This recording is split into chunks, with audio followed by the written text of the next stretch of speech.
Regional recording studio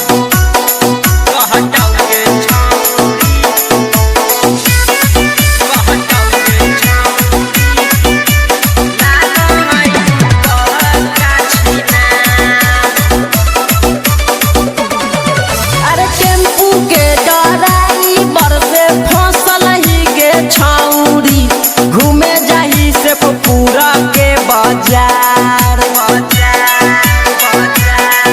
अरे tempo के driver से फसल ही गे छौरी घूमे जाही ना बाडा के बाजार अरे छौरन सबे जाना टौट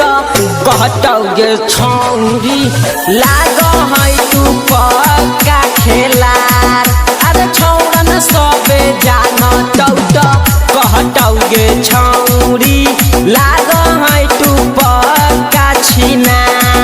अरे टेम्पू के ड्राइवर से फसल ही गे छौरी घूमे जाही ना बाडा के बाजार अरे छौरन सबे जाना टौट कहतौ गे छौरी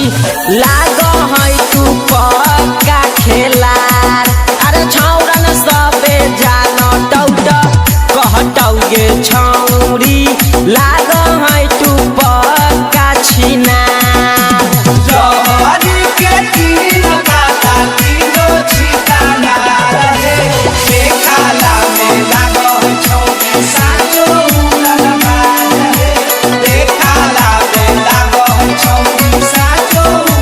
अरे जान जैतौ गौआ जे बड़ा बागे छौरी हो जैतौ सगरो बाबाल अरे जान जैतौ गौआ जे बड़ा बागे छौरी हो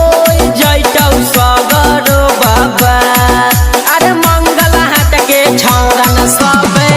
जानतौ गे छौरी कहतौ कि पक्का हौ छिनार अरे देशरी के छौरन सबे जानतौ गे छौरी कहतौ कि पक्का हौ खेलार कितना दिन से लड़की के रही तेरा में हम लागो सोचते रही आई लव यू हम सोचते रही आई लव यू हम ताले दोसर ले भागो ताले दोसर ले भागो राइटर राजेश के हई गे छौरी सुन पहिला काल भर राइटर सरोज के हई गे छौरी सुन पहिला काल भर अरे शिवम गोल्ड राजा जान टौट कहतौ गे छौरी लाग हौ कि पक्का है छिनार अरे बिलक चौके छौरा सन जानतौ गे छौरी लाग है कि पक्का है छिनार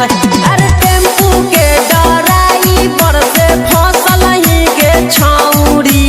घूमे जाही ना बाडा के बाजार अरे छौरन सबे जाना टौट कहतौ गे छौरी लाग है तू पक्का खेलार अरे छौरन सबे जाना टौट कहतौ गे छौरी लाग है तू पक्का छिना अरे टेम्पू के ड्राइवर से फसल ही गे छौरी घूमे जाही ना बाडा के बाजार अरे छौरन सबे जाना टौट कहतौ गे छौरी लाग है तू पक्का खेलार अरे चौकौसन के छौरा सबे जानतौ गे छौरी छिया छिया कह के कहतौ छिनार रीजनल रिकॉर्डिंग स्टूडियो पिंजोरा।